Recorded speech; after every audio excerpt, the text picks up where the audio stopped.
Clase. Bueno, para el día de hoy teníamos unas exposiciones de unos temas que yo les di el martes pasado. Esta es la segunda sesión, la segunda clase virtual que vamos a tener el día de hoy.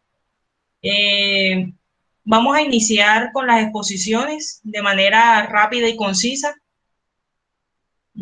Ustedes pueden proyectar allá o si no me la van mandando por WhatsApp al interno y yo de una vez se las voy proyectando acá. Entonces vamos a empezar. Eh, no me acuerdo quién fue el primero que le di el tema. Pero empecemos entonces con Gisela, que es la primera que tengo acá en la lista.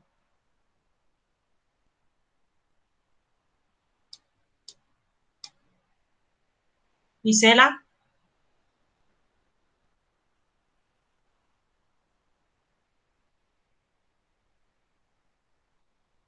Gisela. Paula, entonces inicia tú. Hola, buenos días. Hola Gisela, ¿cómo estás? Bien, gracias. Profe, pero ya le mando las diapositivas por WhatsApp. Bueno, los demás vayan mandándomela de una vez si no la pueden proyectar ustedes desde allá.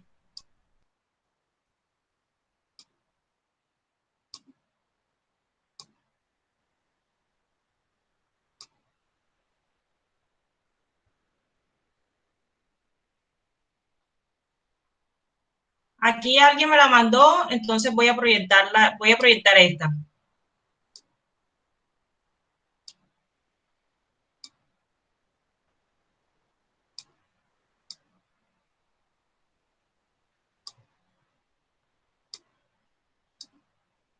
¿De quién es esta? Teoría neoclásica, ¿de quién es? David, inicia tú, por favor.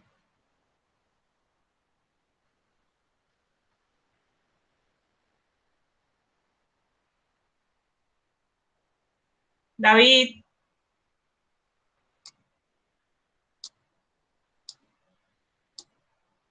David Arrieta.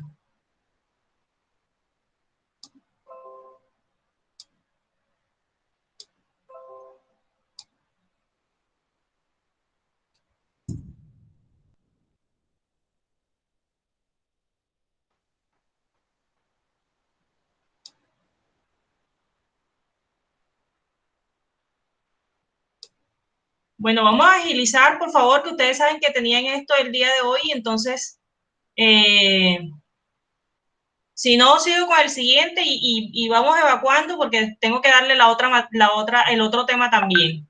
Entonces no nos podemos llevar todo el día en estas exposiciones. Buenos días, profe. Buenos días. Buenos días, yo voy a exponer la teoría neoclásica. ¿Sí? Esta teoría salió a mediados del siglo XX. Fueron varios impulsadores que hicieron lo que es la teoría neoclásica del día de hoy. Esta teoría se propuso reformar y modernizar la teoría clásica que ya estaba, haciendo énfasis en la reproducción de la mano de obra y la automatización de procesos para la mejora de una eficiencia orgánica. Aquí en la segunda diapositiva, me colabora, profe, se muestran las características de la teoría neoclásica. Estas nos hablan de que hace énfasis en los objetivos y resultados. Se enfoca en la automatización del proceso productivo, busca reducir la utilización de mano de obra en la producción, expone al crecer una organización, debe aumentar su cantidad de empleados, se apoya sobre la organización formal y reafirma de manera positiva los enunciados y principios de la teoría clásica. Así como decía antes, esta nace después de la teoría clásica. Esos son algunos principios de la teoría neoclásica, que dice que la organización debe ser formal, que la división del trabajo y unidad de mando debe ser de un solo jefe, especializada ya sea por finalidad, procesos, zonas o clientes. y desarrolla jerarquías en la organización. La siguiente diapositiva, profe. Ya no tienes más, tienes 3 apenas. 4 tienes. Bueno, era otra que decía le mandé la Si que la no tienes era. allá, ábrela y de una vez vas diciendo lo otro. No necesariamente tenemos que verlo acá. Yo lo voy diciendo. Bueno, la última diapositiva trataba de las ventajas y desventajas de la teoría neoclásica. Dice que en las ventajas aparece que es ofrece mejores resultados a empresas más pequeñas, posee una estructura simple y se comprende fácilmente, busca maximizar la productividad y el rendimiento de la organización. Y en las desventajas aparece que puede incentivar la reducción de personal sin hacer foco en la persona que pierden el empleo. Dice también que la autoridad en la empresa es única y directa y que la persona encargada dirige todas las actividades de la empresa y no solo una en específico, lo cual puede traer consecuencias. Bueno, lo que yo entendí de la teoría neoclásica, profe, es que se trata de que busca como organizar una jerarquía en la empresa y no le importa ya a los trabajadores así de que mínimos, por decirlo así. Solo se fija que siempre haya un jefe o alguien que mande y sea él el que dé las órdenes y todo. Eso fue lo que yo entendí. Sí, ok, bien, David. Lo que pasa es que como empezamos por la neoclásica, pero entonces ahorita que vayamos avanzando en las otras, ya yo les voy explicando cómo ha ido avanzando cada una de las teorías. Muchas gracias, David. Okay. La próxima persona es Gisela.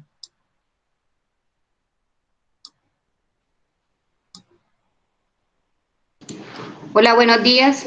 Ya te lo voy a reproducir, Gisela, dame un segundo. Ok.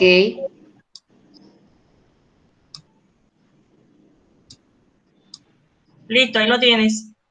Bueno, a mí me corresponde la teoría burocracia.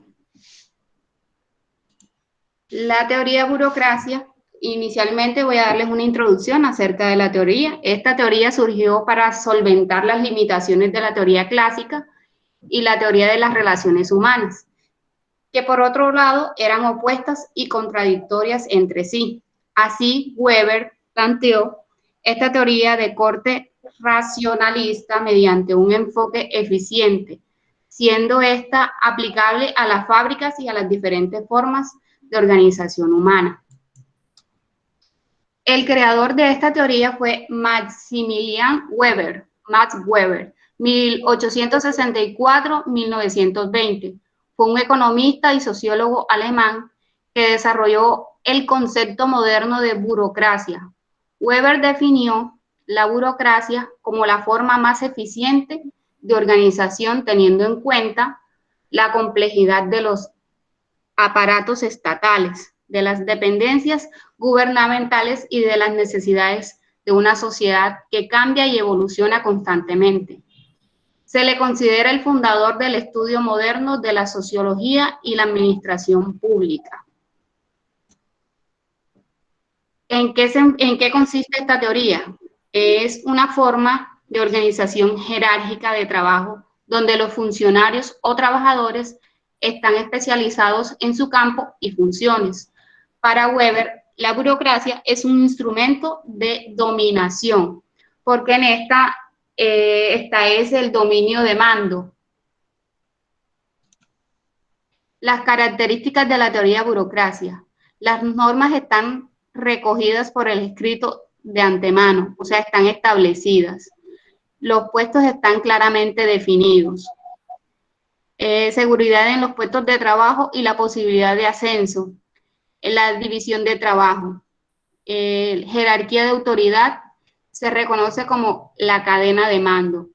Los procedimientos y las rutinas o tareas cotidianas están estandarizadas. Vemos que todo en esta teoría va por escrito, ya todo está planteado, por ejemplo, las labores que se van a realizar para cada área. por decirlo de una manera. Bueno, ahora las ventajas y desventajas. Como desventajas, esta teoría tiene que el desempeño adecuado en el puesto de trabajo. Estas son las ventajas. Cargos y tareas están bien definidos. Las responsabilidades están bien definidas. Las decisiones se toman con rapidez. Dentro de las desventajas está la rigidez en la toma de decisiones, lentitud en los procesos. Pueden crearse reglas que resulten contradictorias, creencias de que el sistema es perfecto. El poder de decisión solo lo tiene una persona. Y como conclusión de esta teoría, esta teoría versus la teoría de la burocracia versus otros tipos de organización del trabajo, Weber define que esta es precisa, rápida y uniforme, entre otras.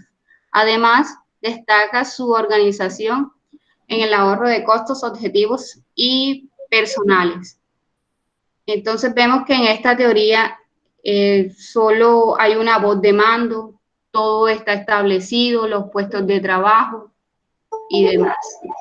Muchas gracias. Bueno, gracias, Gisela.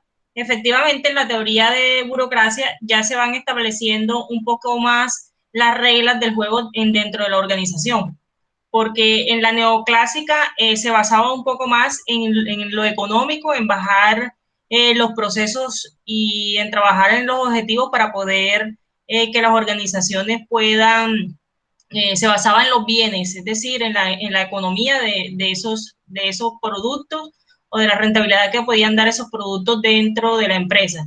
Y ya en la burocracia ya lo que van haciendo es, listo, pues, tenemos y nos basamos en estos procesos, pero también tenemos que mirar un orden jerárquico y que hayan personas de mando que puedan dar órdenes a sus subalternos.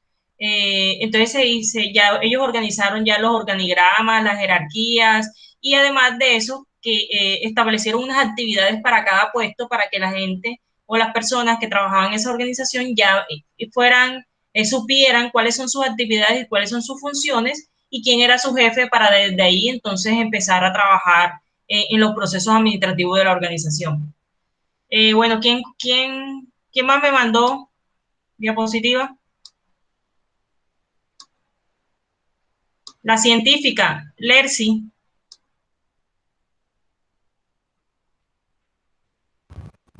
Sí, buenos días. Lercy, dame y ya te comparto aquí.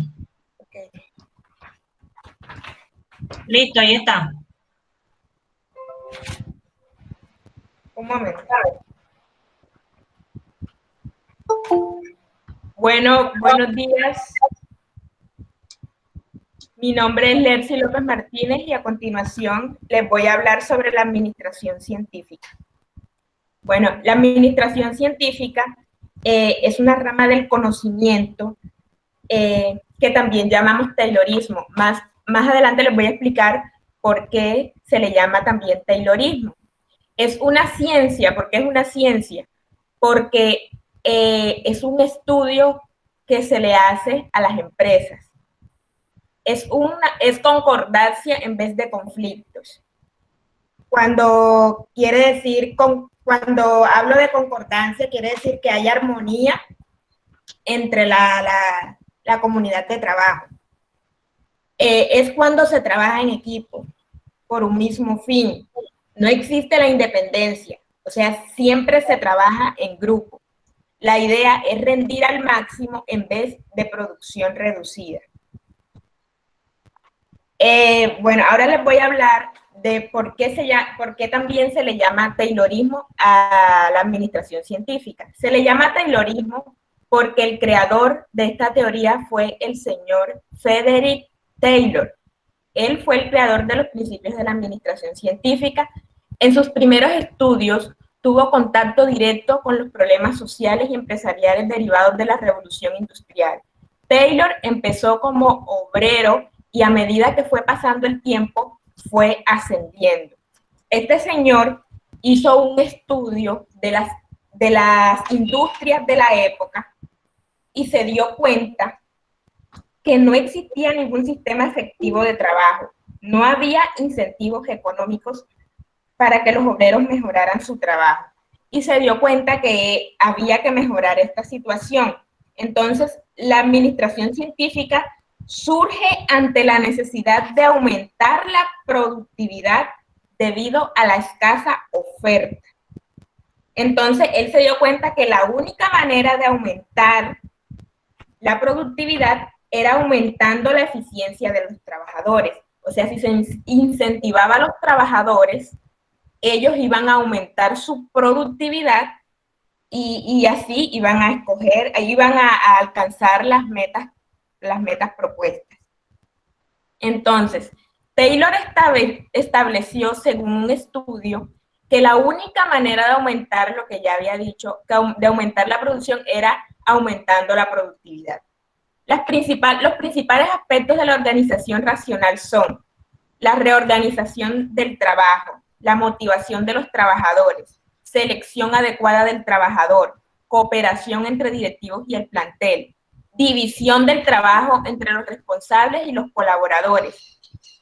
Los principales métodos científicos aplicables a los problemas de la administración son la observación y la medición de resultados. Entonces, Taylor estableció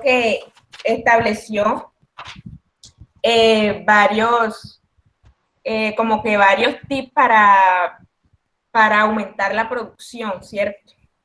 Entonces, Taylor, este método de Taylor tiene unas ventajas y tiene unas desventajas también. Las ventajas, voy a hablar primero de las ventajas. Genera mayor especialización en el puesto de trabajo, genera mayor eficiencia por parte de cada individuo, plantear una división del trabajo que permitió planificar y obtener mejores resultados, distinguir entre el trabajo manual y el intelectual, ayudar a disminuir las precisiones que solían caer en un solo trabajador al asignar un jefe por área, y promover el desarrollo personal a través del estímulo.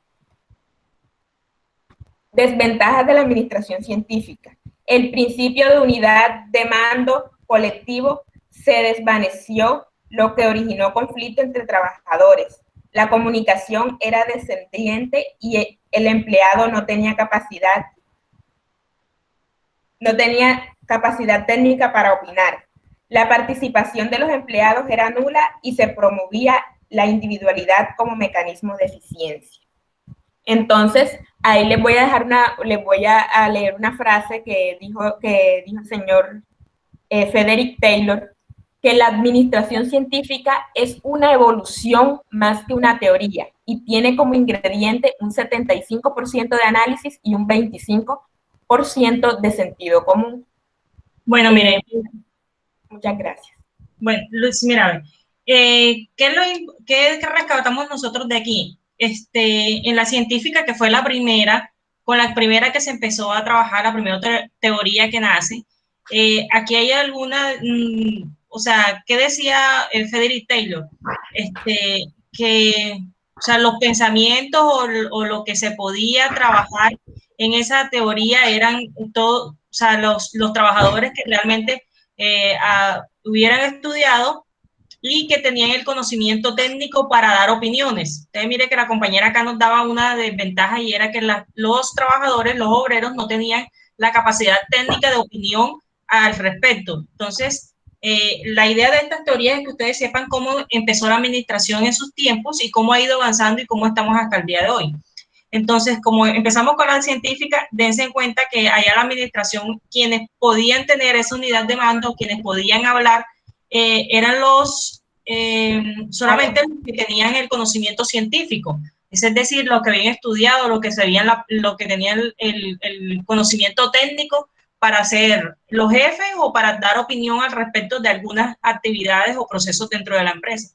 Pero la parte obrera no tenía como esa capacidad, entonces eran excluyentes, o sea, ellos no podían participar porque no habían estudiado, o sea, ellos sabían sus procesos, pero empíricamente habían aprendido durante el tiempo o durante su vida habían aprendido empíricamente, pero no habían estudiado y no tenían el conocimiento científico o técnico para ellos poder dar opiniones. Entonces, mire que ahora no, ahora en los tiempos de ahora, los empleados pueden dar opiniones, pueden tener unidades de mando, pueden trabajar en conjunto con su jefe, o sea, hay más armonía. En aquel entonces no, en aquel entonces el que estudiaba y el que sabía, el que tenía los procesos claros científicos porque habían estudiado eso eran los que mandaban, los demás no. ¿Quién más? ¿Quién más me mandó diapositiva?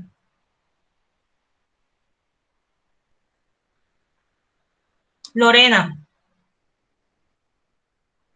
Sí, profesora, yo. Ya te lo voy a pasar acá.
Un momento, Lorena, que no me quiere.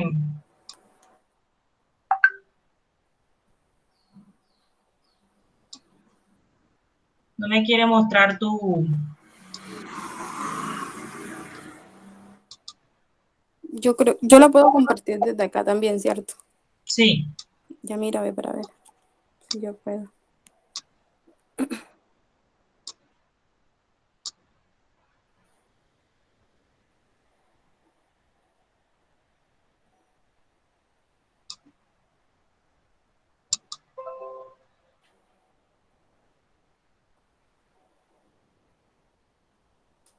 Yo creo que ahí. Me dicen si ven. Sí, relaciones humanas. Ahí. Listo. No la ha dado el clic en la diapositiva todavía. ¿No lo ven ahí? No, solamente está como en el equipo todavía.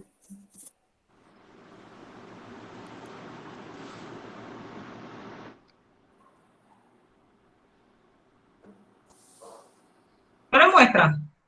No, señora. No, no aparece nada.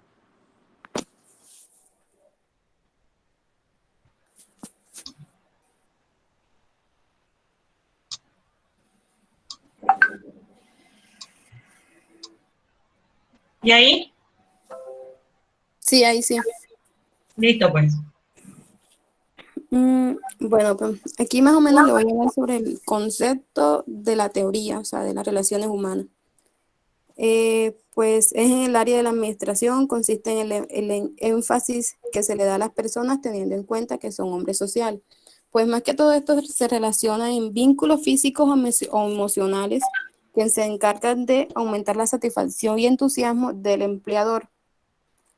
Más que todo se trata de eso, de las relaciones humanas, pues es como una interacción entre el trabajador, entre el empleado y el trabajador y el jefe, que es la cosa. Pues participan en grupos sociales ya que se tratan de comportamientos y actitudes de las personas con quienes mantienen contacto. Tipos de relaciones humanas. Las más comunes serían las primarias y las secundarias. En las primarias se toman en cuenta los sentimientos que se experimentan y surgen un interés en la persona, pues un efecto entre familias, amigos, compañeros. Y la secundaria no implica tanto la amistad, más que todo son vínculos que surgen por necesidad o utilidad. o que más que todo son como funciones entre el jefe y el empleado. Y aquí sí más o menos le voy a hablar más que todo de la teoría de las relaciones humanas.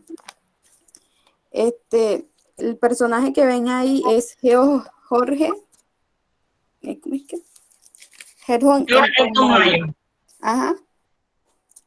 Más que todo, él buscó como algunas características de por qué realizó la administración. Pues más que todo se basó en la necesidad, liberando los conceptos rígidos y mecanistas de la teoría clásica, democratizando los conceptos administrativos. También la segunda, el desarrollo de las llamadas ciencias humanas, en especial la psicología y la sociología, y sus primeros intentos de aplicarse a la organización industrial. También la tercera, las ideas de la filosofía pragmática de John Dewey y de la psicóloga dinámica Carter Lewin. Esta también más que todo ellos como que organizaron, como que lideraron del por qué se tenía que dar los orígenes de la administración de las relaciones humanas. Las características. Se enfocó en la organización informal de la fábrica, orientación grupal, hace énfasis en las personas, se inspira en la psicología, autonomía del trabajador, confianza en las personas, dinámica grupal e interpersonal. Las fases. Elton Mayo hizo un experimento que fue hecho en la fábrica Western Electric Company en Chicago. Ahí realizó el experimento de la fábrica y se desarrolló en estudiar el comportamiento y condiciones laborales entre los trabajadores. La primera fase fue la de iluminación, pues ellos como que se dividieron en grupos pero eso sí, con alguien especializado como que quien dice el jefe, y se trabajó en la iluminación para ver quién aportaba más o cuál era el que aportaba menos. La segunda fase fue como un grupo de 6 empleados, pues como obrera en su área original capacidad de producir.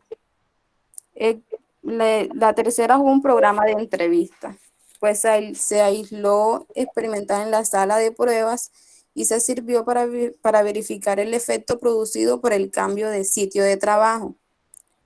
Y la cuarta fue analizar la organización informal de los operarios. Estas fueron buscando las condiciones físicas de trabajo y se dedicaron a estudiar las relaciones humanas en el trabajo. Pues más que todos hicieron como modificaron los refrigerios, se dieron refrigerios, hubo más turnos, más que todo las fases eran esas. Y la conclusión, que sería el experimento de Howard proporcionado en el esbozo de los principios básicos de las escuelas de las relaciones humanas. Llegar a un estado de equilibrio, por lo que contaban con un tutor encargado de velar por el bienestar personal. Listo.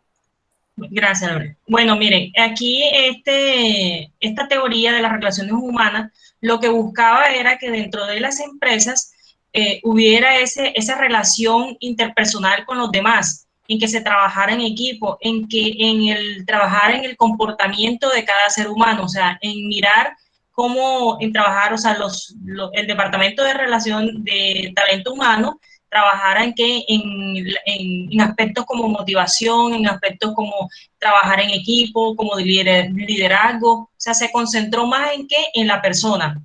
¿Para qué? Porque entre las personas más podían tener una mejor relación, obviamente va creciendo la productividad.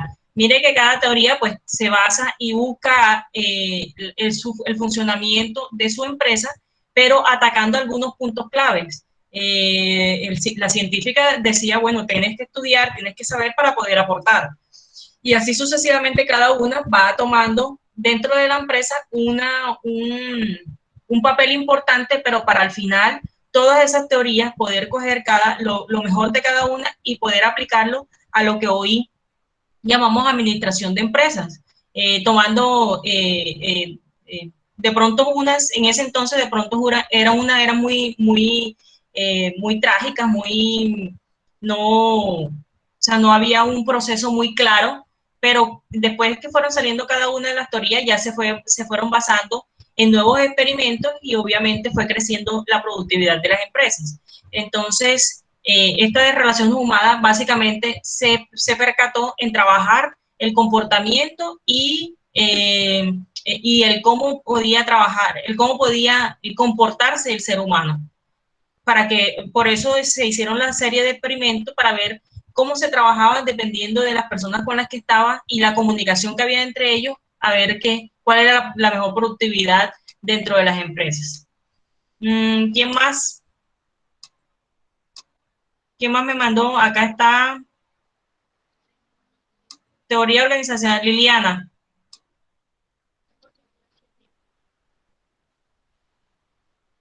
Liliana. Sí, Liliana, señor. ¿ya tú expusiste? No, señora. Bueno, listo, ya te voy a representar aquí. Ok.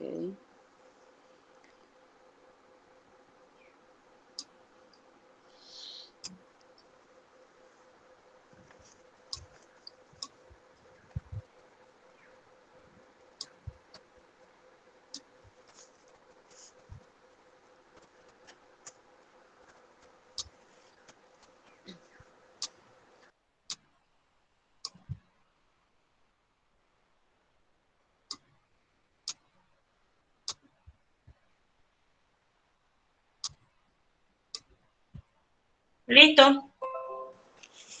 Aún no se ve, señor.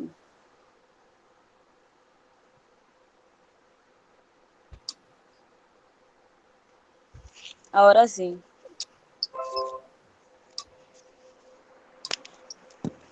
Buenos días. Un saludo para todos. Les vengo a presentar la teoría del desarrollo organizacional.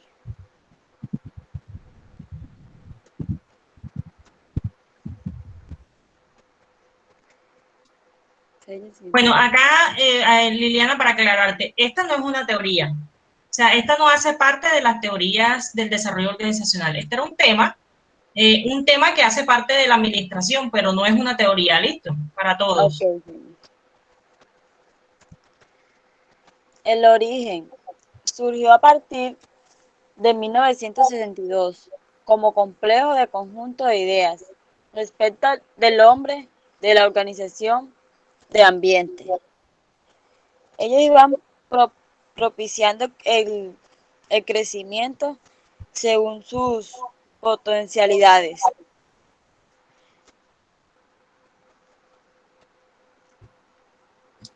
Los objetivos: impulsar el trabajo de equipo a través de la integración e interacción de las personas y manejar la percepción común del entorno para facilitar la adaptación de toda la organización.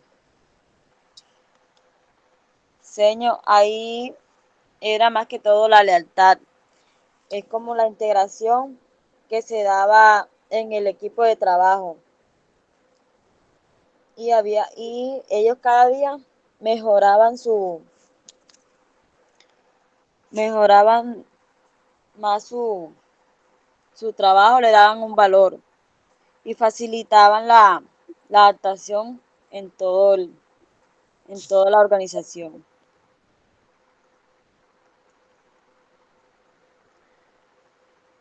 Características: retroalimentación de datos, énfasis de la resolución, aprender a través de experiencias, desarrollo de equipos, orientación o contingencias, enfoque interactivo. En la retroalimentación de datos daban una recopilación y obtenían una parte de la organización y confirmaban aspectos de datos tratados que eran sometidos para el personal de la organización. El énfasis de la resolución. ya identificaban los problemas y su modelado. Aprender a través de experiencias. Ellos apuntaban a nuevos conocimientos a través de sus técnicas y de la especialización.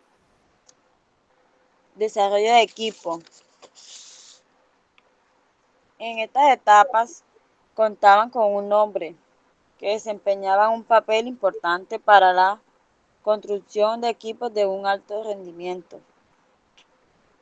Y la siguiente.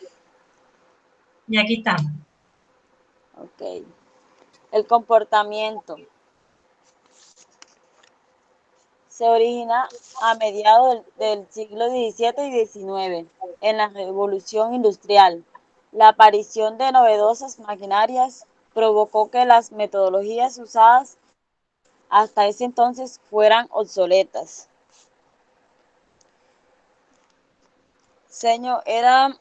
Trabajaban con una efectividad del comportamiento por parte del equipo y se basaba en el enfoque de los principios de la gestión, aumentando la eficacia de los procesos que se llevaban a cabo. Sí, claro, bueno, en los procesos organizacionales lo que buscaban era que cada persona dentro de la organización tuviera esas actividades y supieran sus funciones y la organización como tal. Entonces, luego de que empieza todo este desarrollo organizacional, empiezan a salir, obviamente, o sea, cada quien tenía sus funciones. Cuando empiezan a salir las nuevas máquinas o nuevos procesos, dentro de esas máquinas, entonces las personas ya fueron quedando como sin puestos, sin funciones. Entonces había que nuevamente organizar y hacer un desarrollo organizacional dentro de las empresas. Entonces nos dice acá a nivel organizacional, a nivel individual, a nivel global. Nuevas ideas tenían que ir reformando. Pero el desarrollo organizacional lo que buscaba era que cada persona o cada individuo dentro de la organización tuviera sus funciones, supiera cómo aplicarlas y se dedicara a ello, Entonces, a raíz de que nacen nuevas máquinas o nuevos procesos dentro de la organización, estas personas ya fueron quedando, ya estos procesos, perdón, fueron quedando obsoletos y había que reformar y buscar unas nuevas soluciones para darlas a los procesos administrativos. Listo, ¿quién más?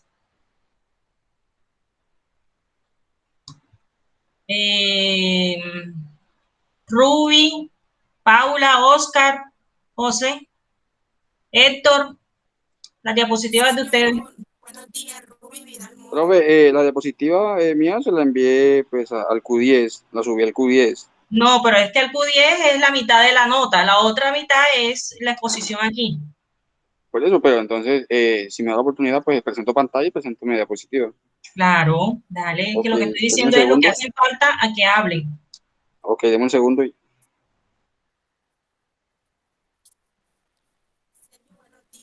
Ruby, ¿qué me dices tú? No te escucho. Ruby, no te escucho.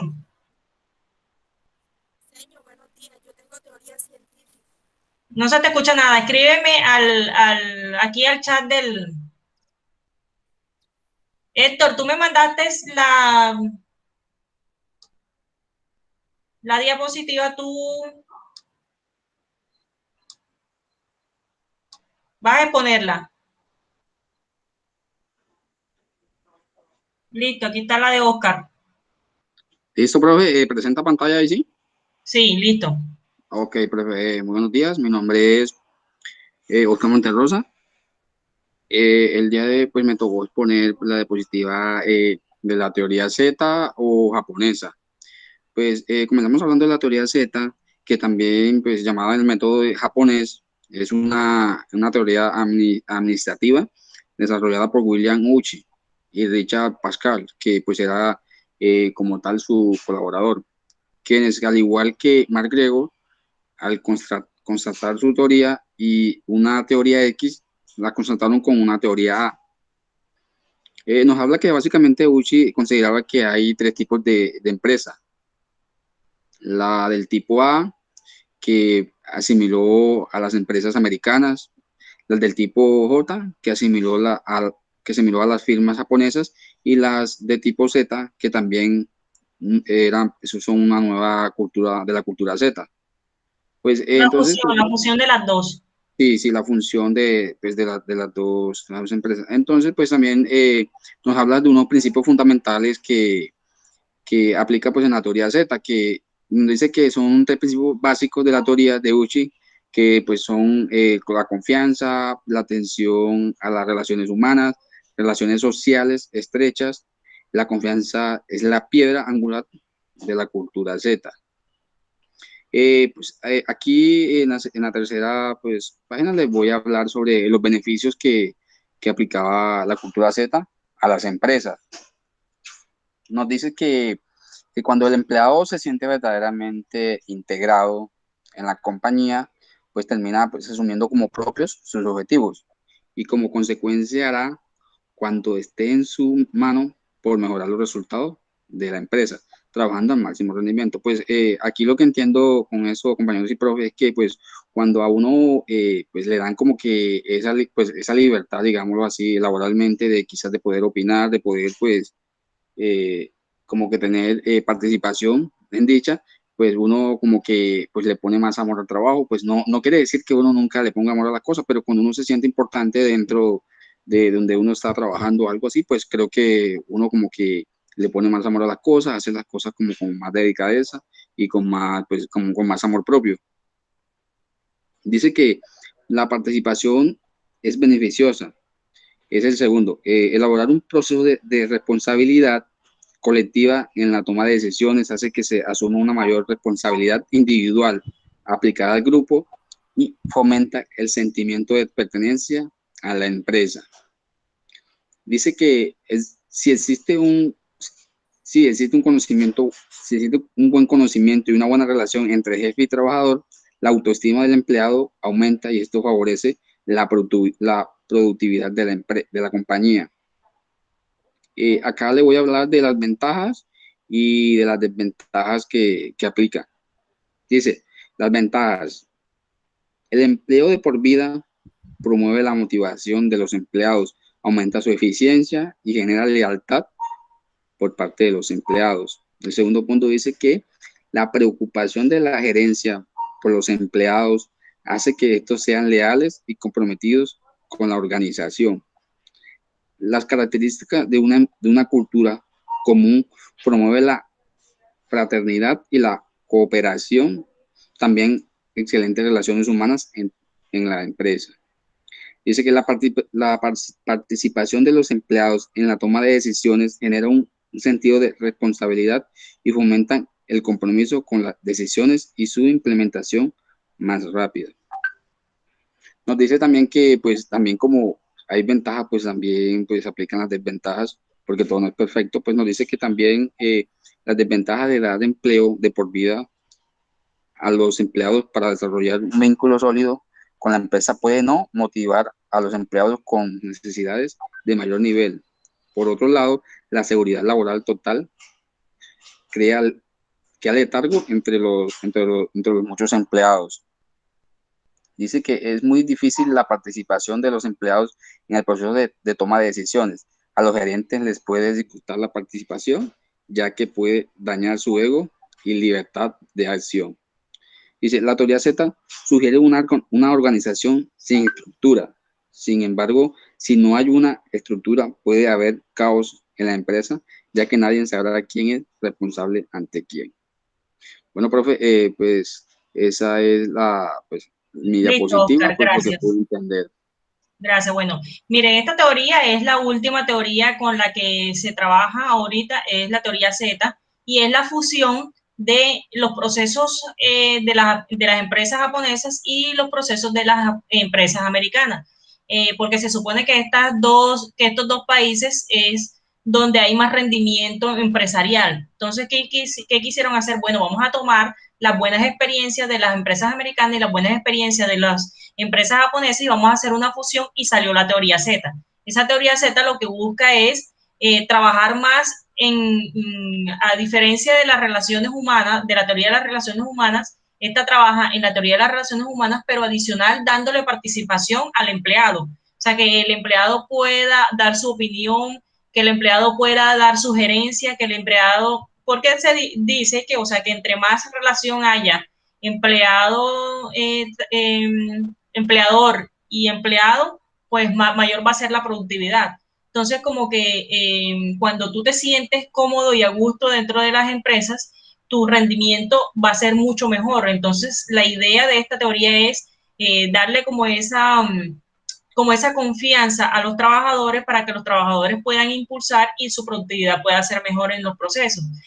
Recuerden que la científica, la parte obrera no podía dar ningún tipo de recomendación porque no habían estudiado y porque no tenían los procesos técnicos o científicos claros, porque nunca habían estudiado al respecto. Pero acá lo que se busca es que las personas puedan participar, que los empleados puedan participar, que los empleados puedan dar su opinión, que los empleados puedan se capaciten, que los empleados puedan, o sea, de tal manera motivar a los empleados de tal manera para que los procesos, y esa es la que se utiliza hoy en día, o sea, pero se fue recogiendo de cada una de las teorías para poder aplicar a la teoría o a la administración de cómo funciona pleno siglo XXI. Entonces tomaron la de burocracia, entonces armaron la jerarquía y el diseño, el organigrama de la empresa, tomaron las relaciones humanas y crearon el departamento de talento humano que se encarga de las personas, tomaron la burocrática, la neoclásica,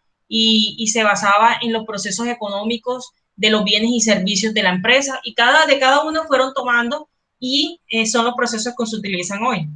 ¿Quién más? Bueno, voy a proyectar aquí el de un compañero que me lo envió.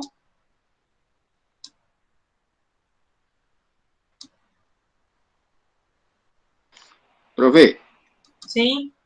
para comentarle que yo la clase pasada le había comentado que yo estoy trabajando, entonces pues que me iba a conectar para hacer mi exposición. Tranquilo.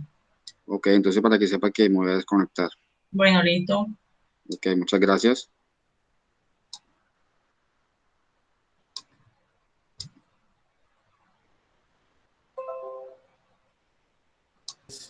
Hoy les vengo a hablar sobre la teoría ¿Ven ahí?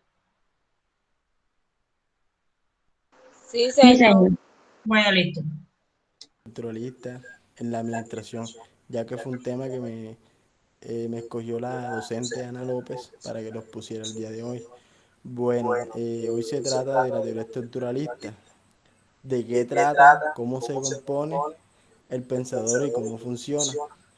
Bueno, esto es una investigación, un resumen que se hizo sobre las diapositivas que están aquí en el presente video que les voy a mostrar. Bueno, aquí les voy a dar el primer tema de qué se trata. Bueno, ¿de qué trata? La teoría estructuralista. La teoría estructuralista significa un desdoblamiento de la teoría de burocracia y una ligera aproximación a la teoría de las relaciones humanas. Representa una relación crítica de la organización formal. Esta teoría determina los diferentes enfoques que se considera como un sistema que relaciona el punto crítico de la empresa en base al desarrollo de su funcionamiento y cumplimiento de sus objetivos. Bueno, aquí ya le acabo de decir de qué se trata. El sistema estructuralista, ya les acabo de decir de qué se trata. Entonces vamos la siguiente que es cómo se compone. Ya les voy a mostrar cómo se compone. ¿Cómo se compone? La teoría estructuralista se compone de la siguiente manera. Escuchen muy bien, atentos todos. Autoridad. Toda empresa cuenta con más de un individuo que se encarga de dirigir a otras personas de la empresa. O sea, lo que quiere decir que en toda empresa tiene que haber una autoridad que dirija a en la estructuración de esa empresa estructuralista, como se dice, muy bien lo dice. Bueno, el segundo de que se compone es la normatividad. Les digo, en las empresas existen una serie de políticas, directrices, reglamentos y estándares que se debe cumplir. O sea que toda empresa tiene estas normatividades. O sea, empresa que no tenga una normatividad, no sé cómo funcionaría, de qué manera estaría estructurada. Entonces, aquí le vamos mostrando que tiene que tener una serie de políticas, directrices, reglamentos y estándares que deben cumplir. Aquí lo dice muy claro. Bueno, otro punto que es también, se dice que tiene que haber comunicación para que sea eficiente o deficiente. En todas las empresas debe haber un nivel de comunicación con el fin de lograr los objetivos de la organización. O sea que en toda empresa tiene que haber comunicación, sea deficiente o deficiente. Eso es lo que estoy entendiendo yo aquí, de que en la teoría estructuralista, la comunicación eh, es tiene que existir, sea eficiente o deficiente. En todas las empresas lo está diciendo aquí. Que dice con que haber un nivel de comunicación con el fin de lograr los objetivos de la organización. Muy claro lo dice. Entonces que toda empresa tiene que tener la comunicación para así poder, eh, que sea eficiente o deficiente. Si no, no habrá ningún punto entre ellos, entre los trabajadores o la autoridad, según cómo estén estructurados. Bueno, el siguiente punto es estructuración de conducta. Se refiere a la clasificación de actividades que componen en funcionamiento a la empresa y a la eficiencia de la fuerza laboral. Entonces, ¿qué quiere decir aquí? Que tiene que haber una estructuración de conducta que tiene que ser a la clasificación de actividades que pone en funcionamiento la empresa, para que así que la empresa tenga una fuerza laboral que tenga buena eficiencia.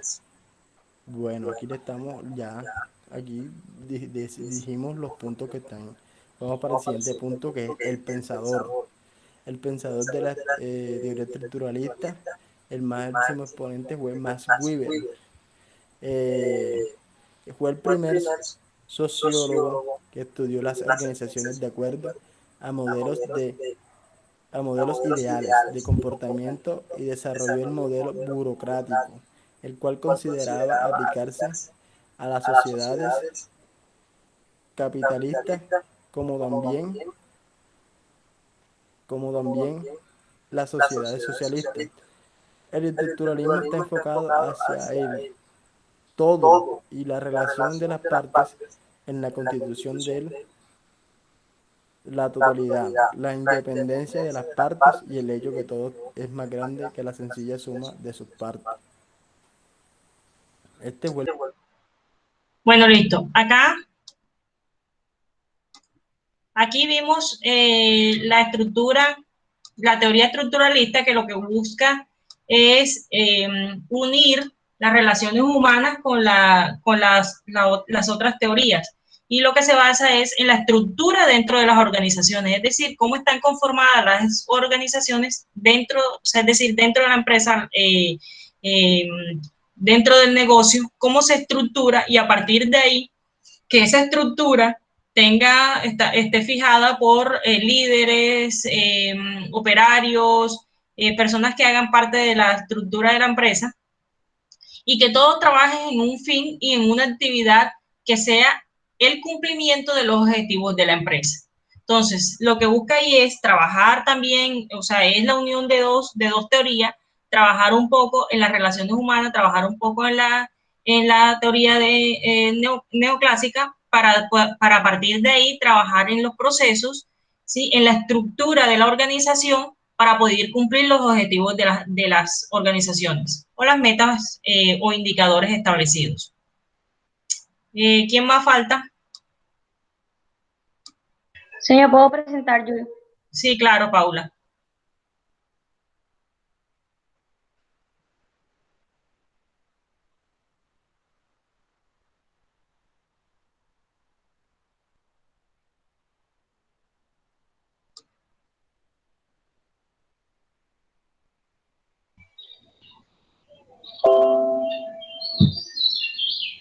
Señor, ahí observan la...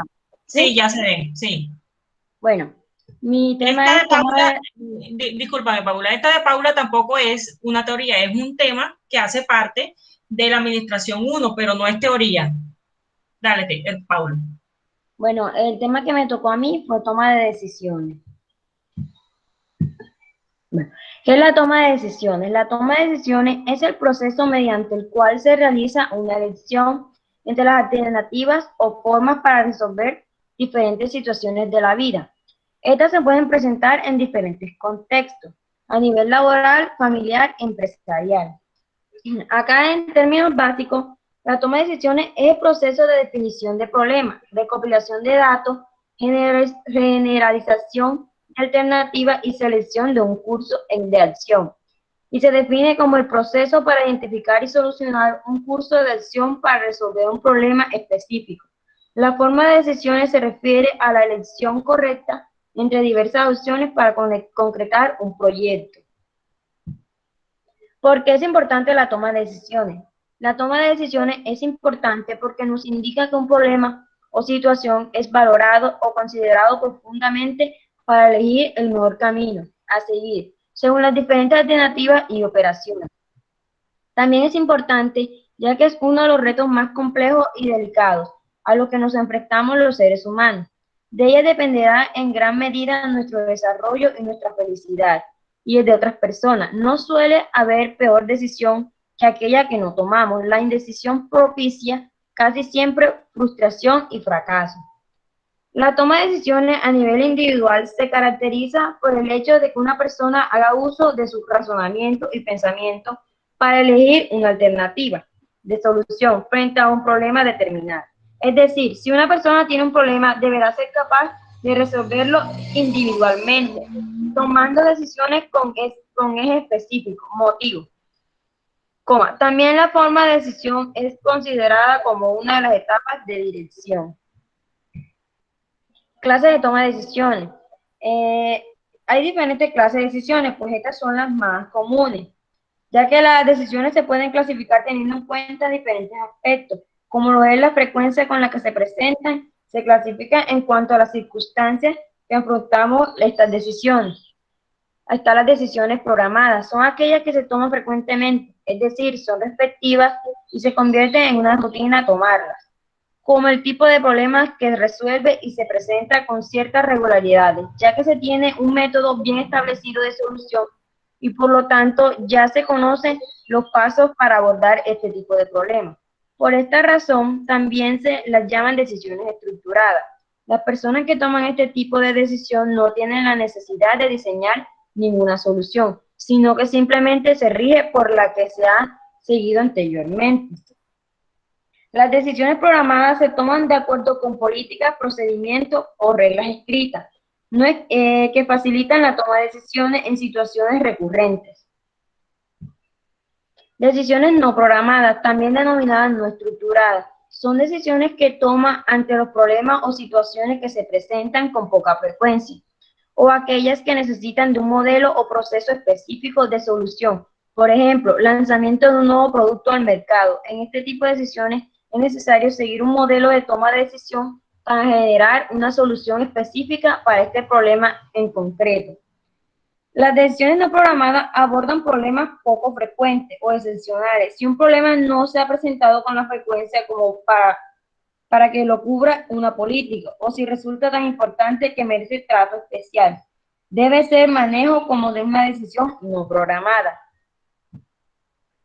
¿Cuál es el proceso para la toma de decisiones? Primero, identificar y analizar el problema. Segundo, identificar los criterios de decisión. Tercero, generar alternativas de solución. Cuarto, evaluar las alternativas. Quinto, elección de manejo de alternativas. 6, implementación de la decisión. Y por último, evaluación de los resultados. ¿Listo, señor?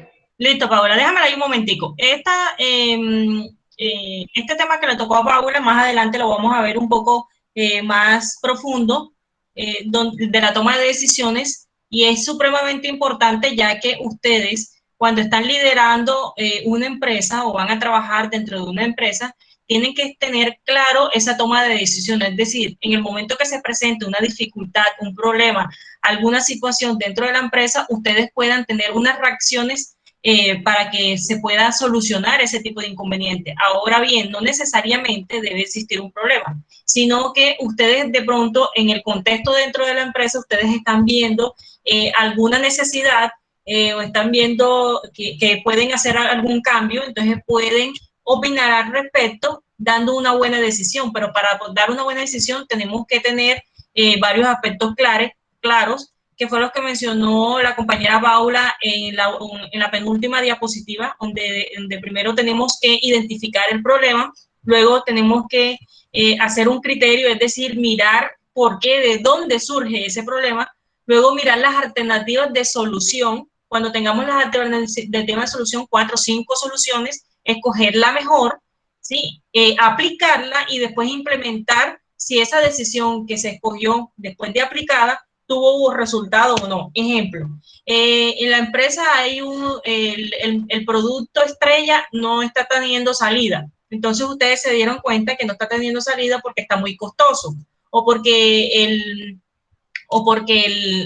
empaque no es llamativo. Entonces ustedes, bueno, hay que dar unas diferentes soluciones. Podemos hacer una propuesta de publicidad o podemos cambiarle el empaque o podemos mirar si es que la materia prima nos las están vendiendo muy cara y bajarle, buscar materias primas más económicas, bajarle el costo. Y ustedes tienen ahí varias soluciones. Y vamos a ver que ustedes la que aplicaron fue cambiar de imagen, pero no hicieron una investigación más profunda a ver si era realmente la imagen o no de ese empaque. Entonces lo cambian, lo aplican, venden la nueva imagen y se resulta que no les dio resultado. Entonces esa decisión estuvo mal tomada porque no hicieron una investigación exhaustiva con respecto a ese producto. Pero puede suceder que esas decisiones que ustedes toman de manera correcta y acertada pueda impulsar el crecimiento o la venta de ese producto para mejorar los procesos en las ventas en las empresas. Gracias, Paula. ¿Quién más? Buenos días, señor. Falto yo. Bueno, dale, ya le dice. Para terminar y empezar con el tema que tenemos apenas media horita. Lo vas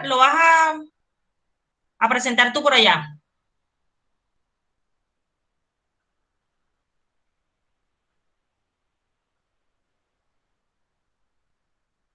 El tema de Yarledis tampoco es una teoría, sino un tema que hace parte de la administración y son los modelos gerenciales modernos. Inicia, Yarledis.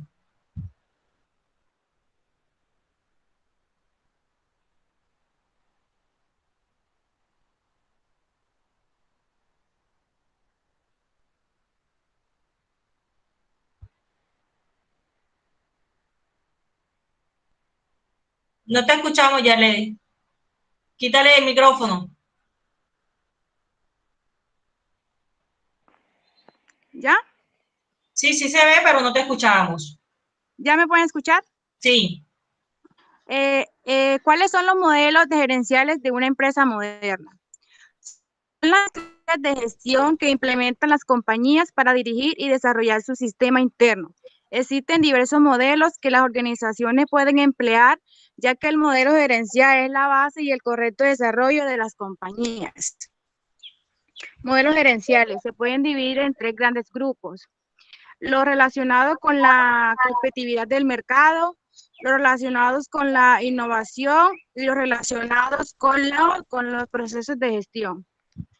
Cada uno de ellos agrupa diversos modelos, los cuales vienen siendo los más usados en la actualidad por las organizaciones. Entre los más destacados están los siguientes. Pueden ver ahí están los temas.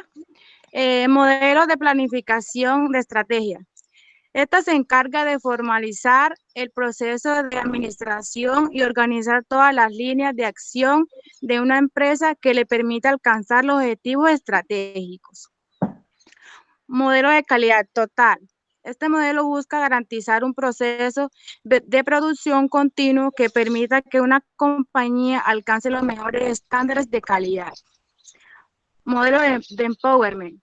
Este conlleva a un tipo de liderazgo basado en desarrollar las capacidades de los colaboradores para que puedan realizar su trabajo de manera eficiente y en las mejores empresas.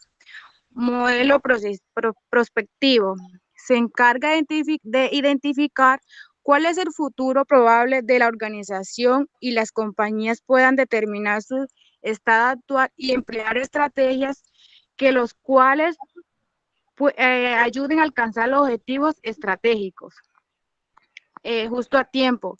Es un sistema de organización de la producción para las fábricas. Esta metodología tiene como objetivo principal la creación de lugares de trabajo más organizados.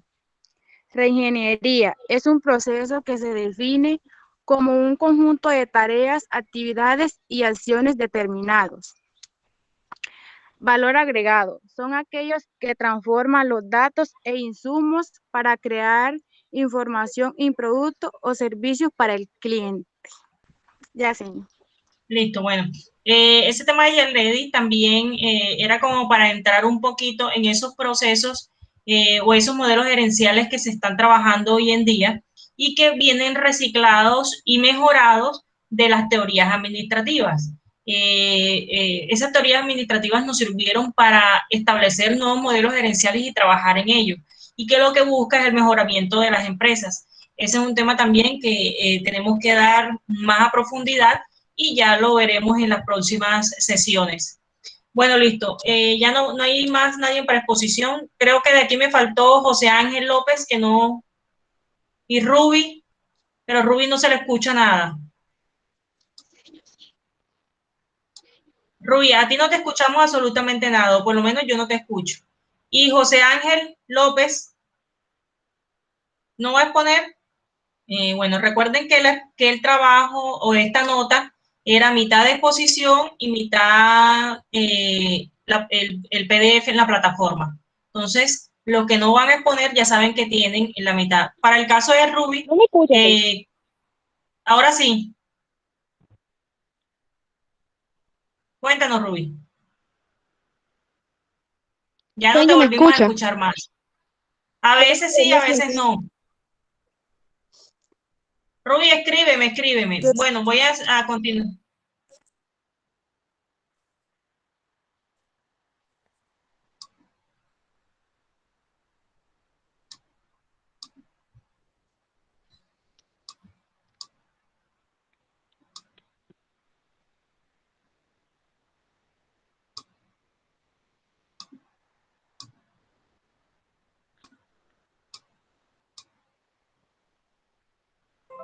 ¿Me ven ahí?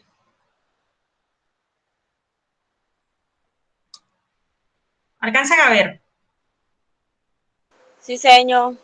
Listo, bueno, entonces el tema de hoy que vamos a abarcar el día de hoy es el concepto de empresa y clasificación.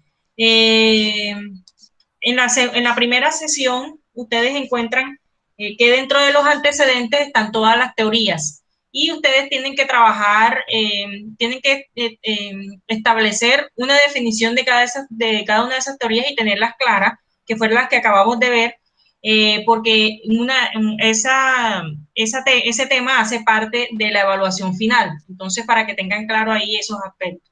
Luego, en la sesión de hoy, la segunda clase, vamos a trabajar sobre el concepto de empresa y su clasificación. Entonces, lo que buscamos nosotros es, bueno, todos los procesos administrativos los basamos en unas experiencias que pueden ser laborales, pueden ser sociales, pueden ser políticas, pueden ser personales. O sea, tú en la administración lo puedes aplicar en cualquier ámbito de tu vida. Entonces, si hablamos en lo personal, pues ya ustedes dentro de sus casas hacen sus procesos administrativos, cómo manejan el mercado, cómo manejan los recursos, en fin. Social también, cómo hacen ustedes la administración desde el ámbito social. Y en laboral, para trabajar o para poder aplicar esos procesos administrativos en lo laboral, nos vamos a una empresa, a un negocio, ya sea propio o ya sea de terceros, donde nosotros iremos a trabajar.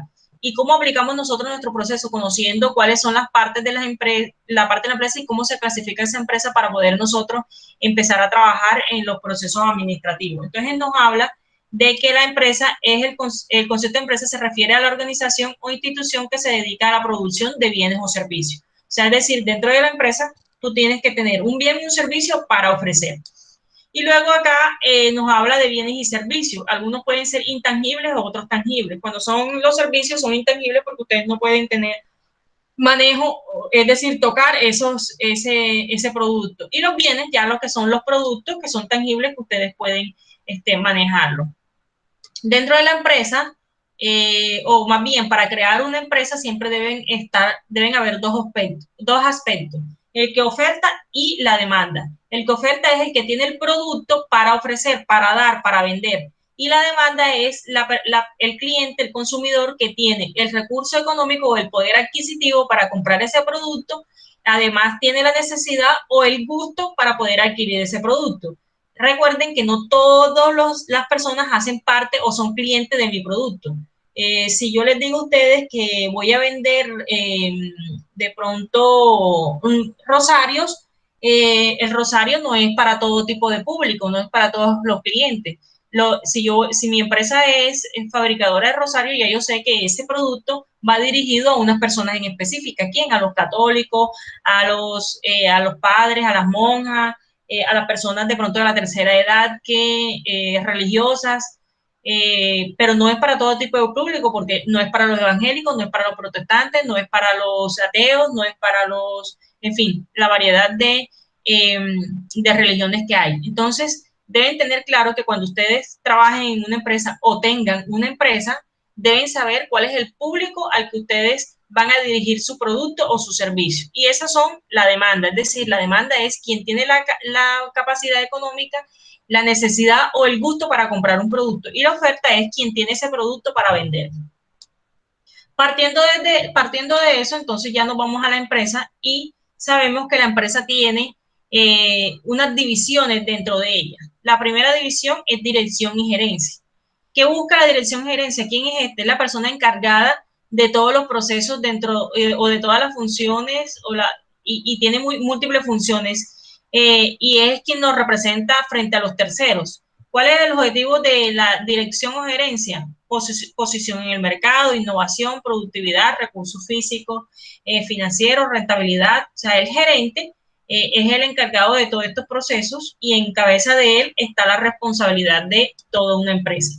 Luego viene la parte de la empresa y es la administración. Entonces, ¿qué hace el administrador? Entonces está el gerente, que es la cabeza, luego hay un administrador, que es lo que busca este administrador es planificar, organizar y dirigir y controlar el uso de los recursos de las actividades de trabajo con el propósito de lograr los objetivos implementados por el gerente de manera eficiente y eficaz, como se los explicaba en la clase anterior. Luego está la dependencia de las finanzas o el departamento de finanzas, que son los encargados, en este caso ahí está el contador, está los auxiliares contables, todas estas personas que están en pro de cuidar los recursos de la organización. El departamento de finanzas es el encargado de todos los ingresos y egresos de la empresa. Es quien te dice si realmente hay ganancias o hay pérdidas. Es quien te dice si realmente en el estado de resultados, si está habiendo una productividad, si está habiendo realmente hay un ingreso o hay una ganancia dentro de la empresa, o si en su defecto está habiendo un déficit, que es decir, una pérdida dentro de la organización. En la dependencia número 4 están los recursos humanos. ¿Y quiénes son los recursos humanos? Todas las personas que hacen parte de esa organización. El gerente, el administrador, los contadores, las auxiliares de venta, los operarios, los de compra, en fin, todos ellos hacen parte de recursos humanos. Pero hay una dependencia que se encarga de ¿qué? De seleccionar los trabajadores, es decir, esa dependencia busca quiénes son las personas que pueden trabajar para esa organización. Es la que administra el personal, hora de entrada, hora de salida, todo con respecto a la administración del personal, cuando tienen vacaciones, cuando no, retribución de los trabajadores, esas son las personas que hacen la nómina para que los contadores pasen a contabilidad y contabilidad pueda pagar. Formación y capacitación de los empleados. En recursos humanos es quien dentro de la empresa está encargado de la motivación, las capacitaciones y que constantemente las personas vayan actualizándose en todos los procesos dentro de sus funciones de cada actividad. Recuerde que estamos hablando de una empresa y cómo se compone la empresa dentro de ella. Luego tenemos compras. ¿Y qué busca el departamento de compras? Este es el encargado de hacer las compras de la materia prima o de los productos que se venden dentro de la empresa. Entonces yo tengo un departamento que es el encargado y este debe ir afín ¿con quién? Con los contadores, que es, para ver si podemos comprar esa cantidad de producto o no podemos comprar, dependiendo de cuál. Por eso la cadena, es decir, por eso la empresa, el departamento de compra y todos los demás departamentos deben ser eslabones, deben ser una cadena, uno unido con el otro, porque si un departamento no funciona bien y no está en constante comunicación con el otro departamento, la empresa seguramente en algún momento va a llegar a la quiebra porque no han tenido unos procesos, no han tenido una comunicación dentro de ellos. ¿Y de qué se encarga el departamento de compra? De asegurarse que haya flujo del producto, que haya un stand, que haya un stock, que haya en almacén, que haya inventario, de desarrollar alternativas de suministro, de tener una buena comunicación con los proveedores que son quien nos vende a nosotros esa materia prima o esos productos. Entonces, ese es el departamento encargado de las compras. El departamento de producción es el encargado cuando el de compra hace la compra de materia prima, entonces el de producción toma esa materia prima y la transforma, entonces y sale un producto. Entonces, hay algunas empresas que tienen el departamento de producción, otras no. Las que tienen el departamento de producción es la que se dedican a fabricar o a transformar la materia prima para vender un producto. Pero hay una, si por lo menos mi empresa es de venta de zapatos, yo simplemente comercializo zapatos, entonces no tengo necesidad de tener departamento de producción porque no estoy fabricando absolutamente nada, simplemente estoy comercializando, entonces simplemente puedo tener el departamento de compra y de ahí pasarlo al departamento de mercadeo y venta para que se venda, pero el de producción no, porque no estoy haciendo ninguna transformación de materia prima o de mano de obra ahí. ¿Qué hace el proceso de producción? Niño, qué pena. Ahora sí me escucha. Sí. Dame un segundo, déjame, yo termino aquí. Bueno, señor. La parte de una empresa,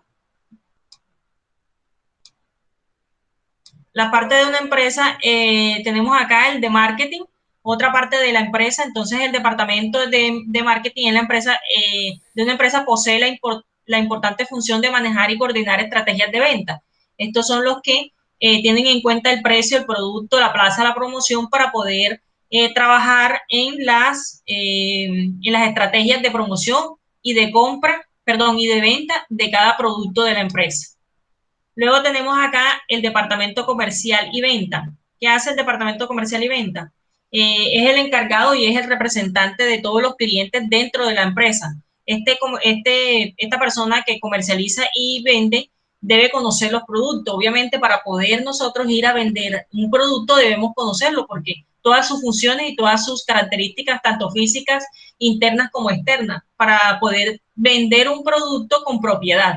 Fijar objetivos, cuidar la calidad del producto. Cuando yo voy a vender un producto, que realmente ese producto tenga buena calidad, esté en buen estado. Saber comunicarme con el cliente. Si yo estoy en el departamento de comercialización y venta y no sé comunicarme con el cliente, no tengo esa empatía con el cliente, lo voy a espantar.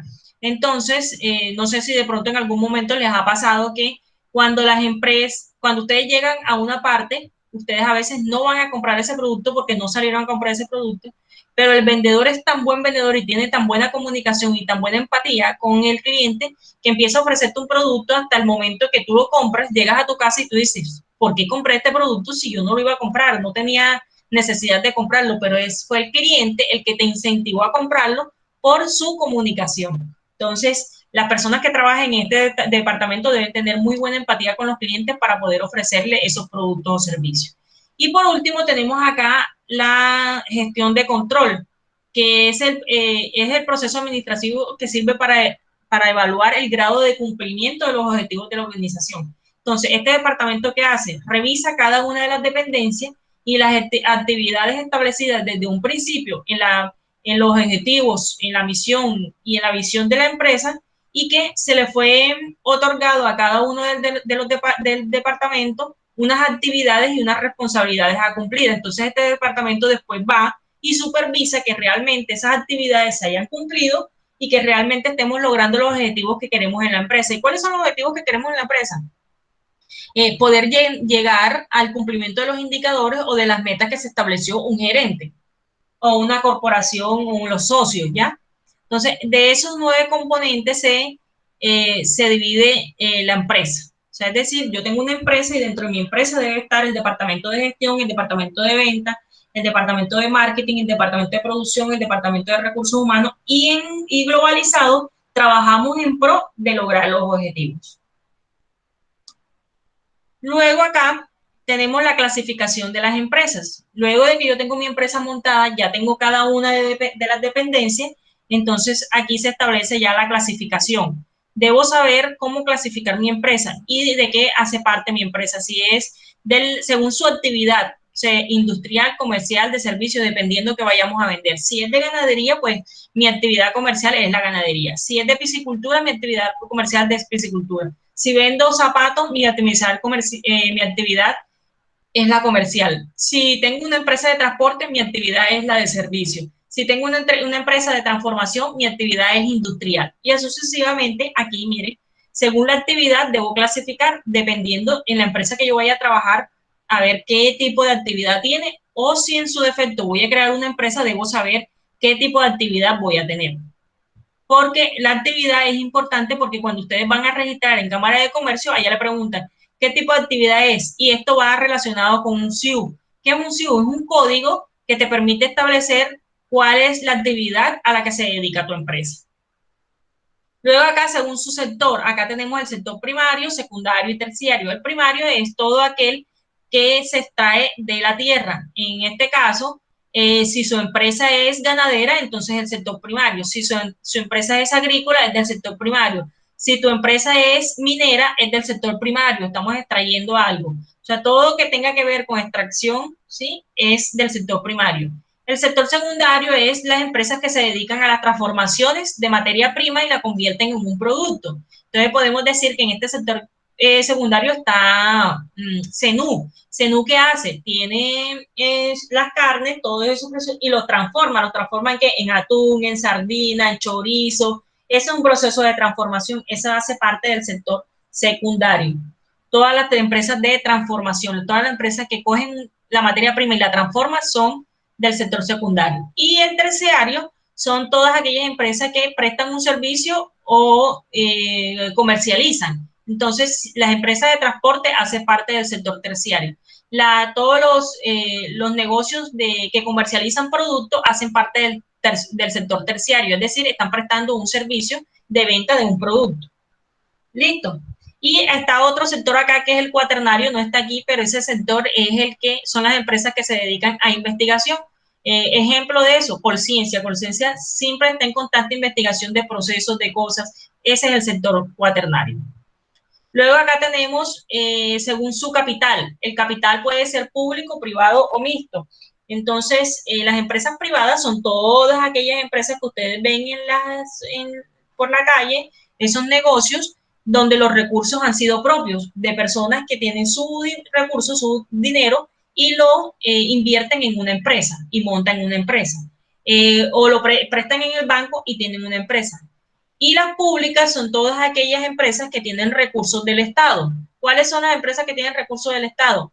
Los hospitales, los CAMO, el SENA, alcaldías, gobernación, o sea, todos esos recursos hacen parte del Estado. Obviamente que son recogidos de los impuestos que nosotros pagamos, pero son subsidiadas por el Estado. El Estado es quien da los recursos para que esas empresas puedan trabajar. Entonces, y las mixtas son, por ejemplo, Ecopetrol. Las mixtas normalmente son multinacionales o son empresas muy grandes que a veces entran como en falencia o en quiebra, y el gobierno, como tiene muchos empleos, entonces el gobierno dice, bueno, yo voy a hacer parte de esta empresa, voy a dar un porcentaje, 30, 40, 50%, el gobierno es socio, y también hay personas privadas, o sea, con recursos propios, que también tienen invertido unos recursos ahí, entonces son mixtas. Por ejemplo, no podemos decir que la tienda a la vuelta de mi casa va a ser mixta porque el gobierno va a dar unos recursos ahí, no. No porque, o sea, el gobierno apenas expone estos recursos o es socio de empresas que realmente sean multinacionales o grandes empresas para ellos poder trabajar por el funcionamiento y en pro eh, de los empleos, ¿ya? De que no haya déficit en los empleos. Entonces, si ustedes ahora mismo van a montar una empresa, ustedes son recursos privados, ¿sí? Todo es, así ustedes hayan ido donde el vecino, así hayan ido al banco, así sea una plata que tengan guardada, todos son recursos privados o su capital es privado. Pública solamente es la que el Estado subsidia o da los recursos para que esa empresa se salga a flote o se mantenga. Listo. ¿Preguntas hasta ahí? ¿Preguntas? ¿Me están escuchando? ¿Preguntas? ¿Me están escuchando? Sí, señor. Sí, sí, sí. Bueno, listo. Entonces acá tenemos otras clasificaciones de las empresas. Cabe resaltar que cuando ustedes vayan a montar una empresa o trabajen en una empresa, ustedes deben identificar todo esto. Deben identificar su actividad, deben identificar de qué sector es, deben identificar qué recursos tienen, deben identificar el tamaño según la magnitud de la empresa. Entonces, si son pequeñas, es de 2 a 10 empleos. Si es micro, es de 10 a 50. Si es macro, es de 50 en adelante. Y están las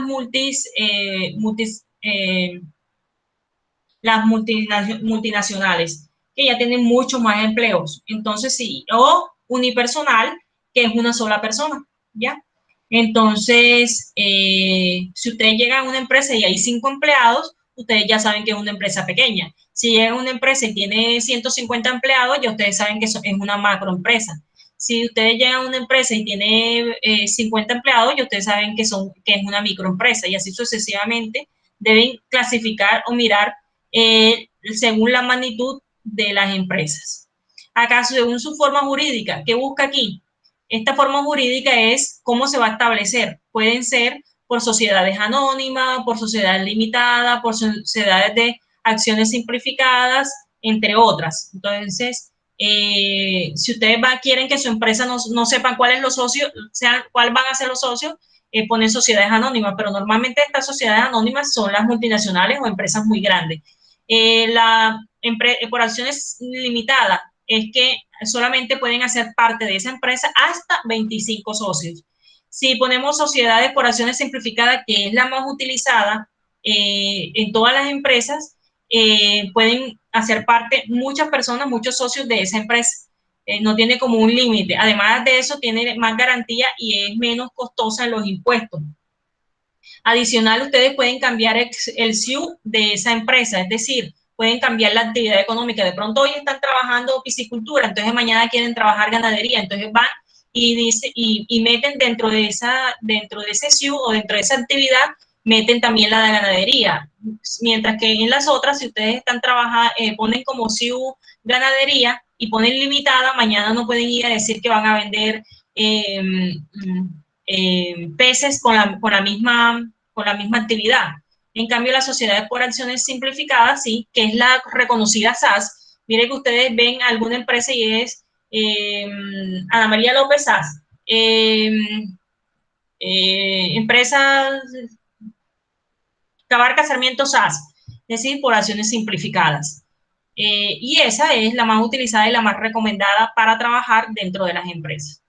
Acá también según su ámbito estatal, si son locales, si son regionales. Si son locales es porque están en Montería, si son regionales es porque están en Montería, Cereté, Lorica, Planeta Rica. Si son nacionales es porque están en Medellín, Barranquilla, Montería. Si son multinacionales es porque están en Colombia, Estados Unidos, Perú. ¿Listo? Entonces, eso es así se dividen las empresas.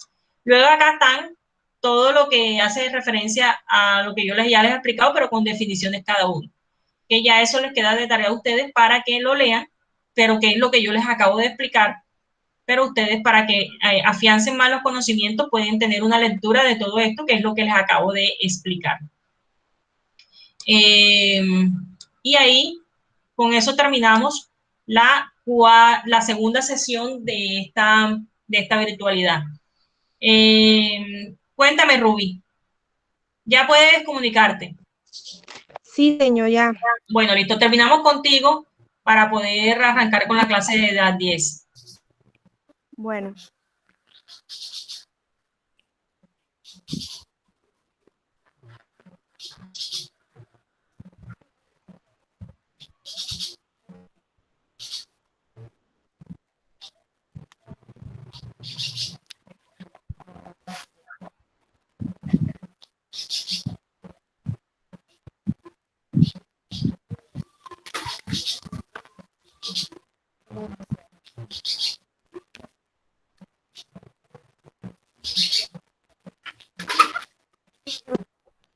¿Ya, Ruby? Sí, señor, yo tengo teoría científica. Ajá, bueno, habla, empieza a hablar. Ya esa nosotros la pusimos, me imagino que yo te la repetí para que la afianzaras. Ajá. Pero, ¿y dónde la tienes? ¿Tú me la mandaste a mí? Sí, yo se la mandé al grupo. Espérate a ver si la encuentro aquí. El grupo.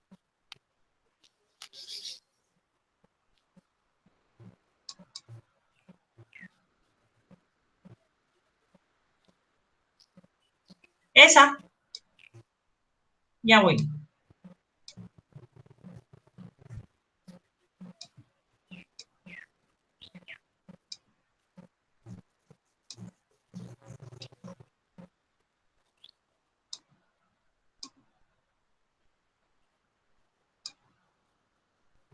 Esa no es. No aparece nada, señor.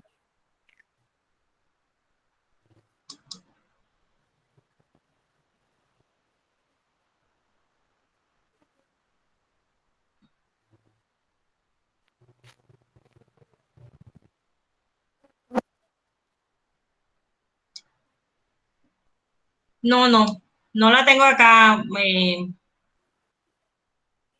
No la tienes en el WhatsApp, ¿no? Sí, señor, ya yo la comparto acá.